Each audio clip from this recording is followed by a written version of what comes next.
Capítulo 9. O crepúsculo da Fênix no Largo Grimmauld. A atmosfera não era apenas de luto, era de decomposição.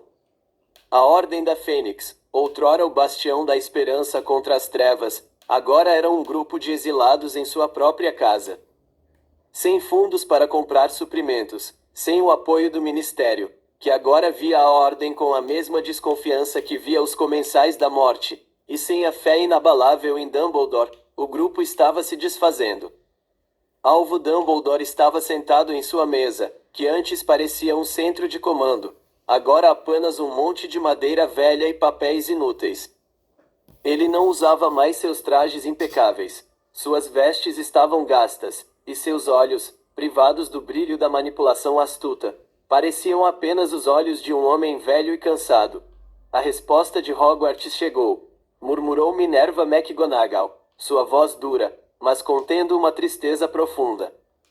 Ela estava diante de Dumbledore, segurando um pergaminho oficial. Os conselhos de pais exigiram a sua renúncia imediata. O Board of Governors votou.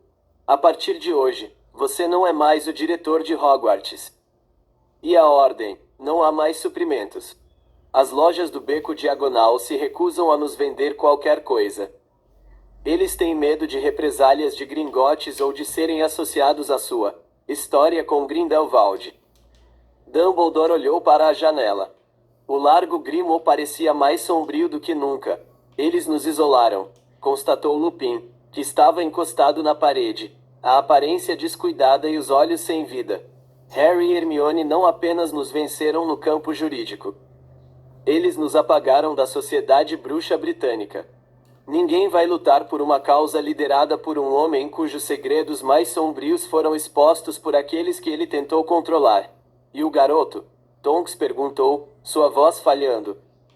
Ela ainda usava o distintivo de Auror, mas sabia que seu tempo no ministério estava contado. Ele tem a vida do Voldemort nas mãos dele. Ele tem o poder de acabar com tudo. Por que ele não faz nada?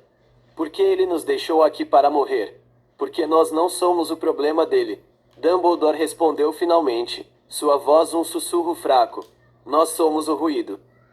Harry e Hermione não nos veem como aliados ou inimigos. Eles nos veem como uma civilização que eles superaram. Eles não precisam nos destruir. Eles apenas precisam nos ignorar até que a nossa própria irrelevância nos consuma. Nesse momento, as portas da sala de reuniões se abriram com um estrondo. Kingsley Shacklebolt entrou, pálido, segurando um exemplar do Profeta Diário que acabara de ser lançado. A manchete era o golpe final, o fim da Ordem. Gringotts anuncia a falência da Ordem da Fênix. Em uma decisão sem precedentes, o Banco de Gringotts confiscou todos os ativos imobiliários e bens móveis ligados ao nome Ordem da Fênix, para liquidar as dívidas acumuladas do saque ilegal às contas da Casa Potter. O Largo Grimmauld, número 12, será despejado em 48 horas. O silêncio que se seguiu foi quebrado pelo som da varinha de Moody caindo no chão. O grande guerreiro, o homem que sempre teve um plano, não tinha resposta para aquela realidade. Eles haviam sido derrotados não por feitiços imperdoáveis, mas por uma conta bancária e uma verdade histórica. Estamos acabados, disse Sirius Black, que aparecera na porta, sua expressão de incredulidade sendo a mais dolorosa de todas. Não temos casa, não temos ouro, não temos nome. Somos apenas um bando de bruxos envelhecidos esperando que um menino que cresceu e nos esqueceu decida o nosso destino. Dumbledore fechou os olhos. Ele percebeu, com uma clareza absoluta, que o bem maior, que ele defendera por décadas fora atropelado por uma força que ele jamais previu. A vontade de duas pessoas que preferiram ser felizes a serem mártires. Capítulo final. O legado do silêncio. 48 horas se passaram, e o Largo Grimmauld estava vazio. O feitiço Fidelius havia se dissipado quando a casa deixou de ser o abrigo de uma causa, revelando ao mundo trouxa e bruxo um edifício em ruínas, marcado pela penhora de Gringotts. Alvo Dumbledore, agora um homem sem título e sem seguidores, caminhava pelas ruas de Londres com passos lentos, sentindo o peso de cada ano vivido. Ele não era mais o diretor, nem o mentor, nem o líder da luz. Era apenas um velho que, ao tentar controlar o destino, perdeu o seu próprio. Do outro lado do mundo, o sol se punha sobre a mansão Potter. Harry e Hermione estavam na varanda, observando o horizonte de Hokkaido. Eles não precisaram levantar uma varinha para vencer a guerra. Eles haviam entendido, ainda no primeiro ano em Hogwarts, que o maior poder no mundo bruxo não era a magia, mas a autonomia. Uma coruja, não de Gringotts, mas uma coruja comum, pousou perto de Harry. Ela trazia uma carta simples, sem selos, apenas o nome de Harry escrito com uma caligrafia trêmula que ele reconheceria em qualquer lugar.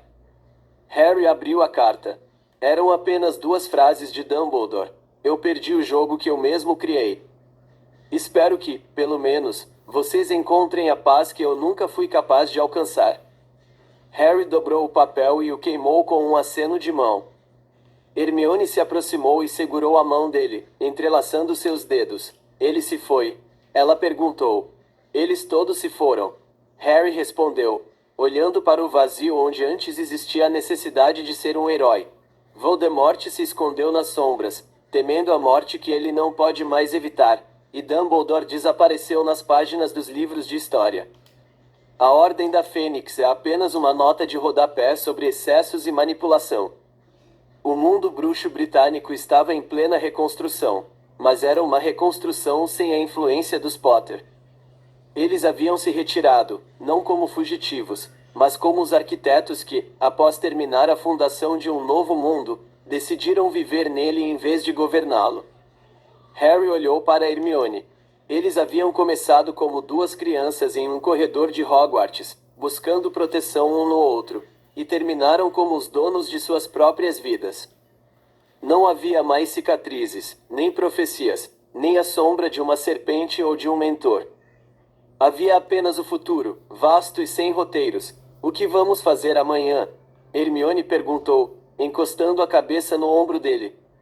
Harry sorriu, observando as estrelas que brilhavam sobre o Japão, distantes de qualquer conspiração, de qualquer guerra ou de qualquer bem maior. Amanhã, disse ele, não temos planos. E essa, Hermione, é a nossa maior vitória. A Ordem da Fênix havia caído, o Lorde das Trevas havia sido neutralizado por sua própria mortalidade, e o menino que sobreviveu, finalmente tinha conseguido. Ele não precisava mais sobreviver. Ele estava, pela primeira vez, vivendo.